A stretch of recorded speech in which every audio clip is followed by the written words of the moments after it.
안녕하세요, 리베입니다. 접근성 공부를 하다 보면 명도 대비라는 얘기가 나옵니다. 4.5대 1이다, 3대 1이다, 어떤 건 7대 1이다 이런 얘기가 나오거든요. 대표적으로 한국형 웹 콘텐츠 접근성 지침 2.1에서 보게 되면 세계에 무관한 콘텐츠 인식이라는 부분과 그리고 텍스트 콘텐츠 명도 대비라는 부분에서 찾아볼 수가 있습니다. 이 명도 비율이 3대 1인지 7대 1인지 확인할 방법이 없잖아요. 명도 차이가 분명히 나야 되는 건 맞는데 이 수치는 어떻게 나온 것이며 우리가 어떻게 확인해 볼 수 있는지를 알려드리려고 합니다. 대표적으로 CCA라는 툴을 사용하곤 하는데요.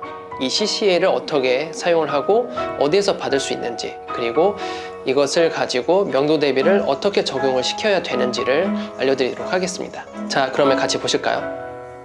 현재 보시는 문서는 한국형 웹 콘텐츠 접근성 지침 1.1 버전 공식 문서입니다. 해당 문서를 보게 되면 명도 대비에 대한 지침은 총 한 군데에서 발견할 수가 있고요. 그 부분 한번 보시겠습니다. 바로 텍스트 콘텐츠 명도 대비인데요. 이 중간에 보시면 여기 4.5대 1이라는 얘기가 나오고요. 이곳에도 보면 4.5대 1이라는 얘기가 나옵니다. 그리고 여기서 주의할 점은 화면 확대가 가능하도록 구현한 텍스트 콘텐츠는 명도 대비 3대 1까지 낮출 수가 있습니다. 여기서 중요한 것은 4.5대 1이 어떤 게 4.5대 1이고 3대 1이 어떻게 해야지 3대 1까지 나올 수 있는지가 궁금한 것이죠. 그리고 현재 보시는 문서는 외접근성 품질 인증 마크 표준 심사 지침입니다. 이 문서를 보게 되면 세계 무관한 콘텐츠 인식 부분에서 패턴 명함에 대한 명도 대비도 나와 있습니다. 7대 1이라고 하죠. 그러면 이 7대 1, 3대 1, 4.5대 1 등은 어떻게 우리가 알 수가 있는지 알아보도록 하겠습니다. 검색어는 Accessibility CCA라는 검색어를 입력하시고요. 두 번째 검색 결과를 클릭을 해보게 되면 해당 사이트가 나옵니다. 이 사이트에서 우리가 확인해 볼 수가 있고요. 다운로드를 우선 받아야겠죠. 맥 버전과 윈도우 버전 두 가지를 받을 수 있는 걸 알 수 있고요. 포터블 버전도 있습니다. 포터블 버전은 무설치 버전으로 이것을 받고 실행을 시켜보도록 하겠습니다. 자, 실행을 시키면 다음과 같은 화면이 나타나게 되는데요. 사용 방법은 간단합니다. 우선은 전경색과 배경색을 나눠줄 수가 있고요. 전경색의 스포이드를 클릭을 해서 전경색을 찍어주고 배경색 스포이드를 클릭해서 배경색 클릭을 해주면 컨트라스트 레티오 부분에 그 비율이 나타나게 됩니다. 자, 그러면 실제로 어떻게 우리가 이 툴을 가지고 활용할 수 있는지 알아보도록 하겠습니다. 전경색은 스포이드, 전경색 스포이드를 클릭하시고 그리고 원하는 색상으로 선택을 해줍니다. 만약에 선택이 불편하시면 브라우저 자체를 확대를 시켜서 작업을 하시면 더 편리하겠죠. 전경색을 클릭하고 원하는 텍스트 컬러를 클릭하신 다음에 배경색을 클릭하시고 글씨 주변에 있는 텍스트를 배경색을 클릭을 합니다. 그렇게 되면 이곳에 바로 결과가 나오게 되는데요. 4.36대 1로 나오게 됐죠. 그러면 우리가 지키고자 하는 그 기준에 도달하게 되는 것이죠. 자, 다른 색으로 한번 해볼까요? 바로 이 색으로 한번 해보겠습니다. 전경색 스포이드 클릭하기 불편하시면 F11키를 누르시게 되면요. 바로 전경색으로 스포이드를 잡을 수가 있습니다. 그 F11을 누르시게 되면 바로 배경색으로 잡히게 되는 것이죠. 4.16대 1로 나오게 되는 것이죠. 자, 다시 돌아와서 해당 문서를 읽어보게 되면 콘텐츠의 명도 대비는 4.5대 1 이상이어야 한다고 나와 있죠. 콘텐츠의 명도 대비라는 것은 텍스트 콘텐츠입니다.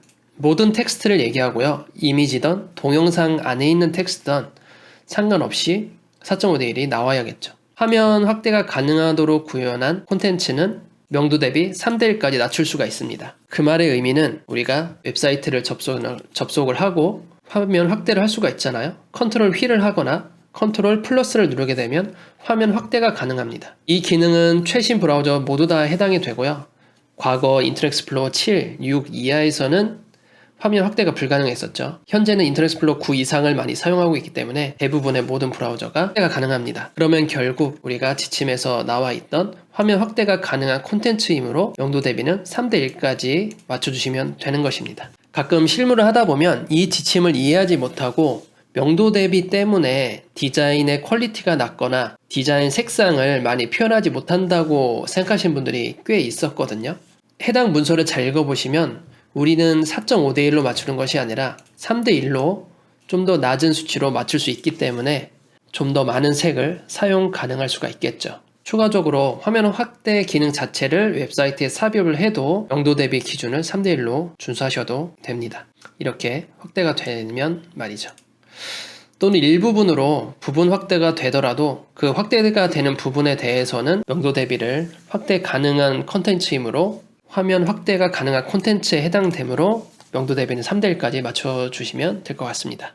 모바일 웹도 마찬가지입니다. 만약 모바일 웹 제작 시에 양손 터치로 화면을 확대를 못하게 한다던가 글꼴 크기나 여러가지 컨텐츠의 크기를 자유자재로 사용자가 제어할 수 있는 기능들이 없다라고 하면 4.5:1 기준으로 색상을 표현해야 합니다. 그렇지 않고 메타 태그에 있는 유저 스케일에 대한 제한을 풀게 되면 화면 확대가 되므로 색상을 3:1로 사용할 수가 있고, 또는 컨텐츠 부분을 글씨 확대나 축소로 기능을 넣어준다라고 하면 명도 대비를 3:1로 준수해도 되는 것이겠죠. 현재 제가 알려드린 이 지침은 색상에 관련된 지침이지만 모든 지침을 이렇게 수치나 특정한 규칙으로 규정 짓기보다는 좀 더 나아가서 모든 사용자들이 만족할 수 있는 웹을 만드는 게 우리의 목적이 아닌가 싶습니다. 자, 이렇게 해서 CCA라는 툴을 한번 알아보았습니다. 참고로 알아두셔야 할 사항이 있는데요. 피그마, XD, 스케치, 포토샵 등 상관없이 이 툴들을 이용해서 디자인을 하신 뒤에 그 디자인 툴 자체에서 CCA를 검사를 하게 되면 3:1로 명도 대비가 잘 나왔다 하더라도 주의할 점이 있습니다. 바로 이미지를 추출하는 데 있어서 좀 달라질 수 있다는 것인데요. 만약에 포토샵에서 PSD 작업을 하시고 나서 명도 대비를 3:1로 지켰어요. 하지만 이것을 GIF나 JPG로 변환하실 때에는 명도차가 다소 떨어집니다. GIF나 JPG로 익스포트 할 예정이시라면 명도 차이를 좀 더 올리셔서 작업하시는 게 좋고요. PNG 같은 경우에는 명도 차이가 떨어지지 않습니다. 투명 배경의 이미지를 사용하기 이유도 있지만 명도 차를 떨어지지 않는 특징이 있기 때문에 PNG를 쓰시는 걸 추천드립니다. 자, 이렇게 해서 자가 진단할 수 있는 CCA라는 툴을 한번 알아보았고요. 다음에는 다른 툴로 찾아뵙겠습니다. 그럼 감사합니다.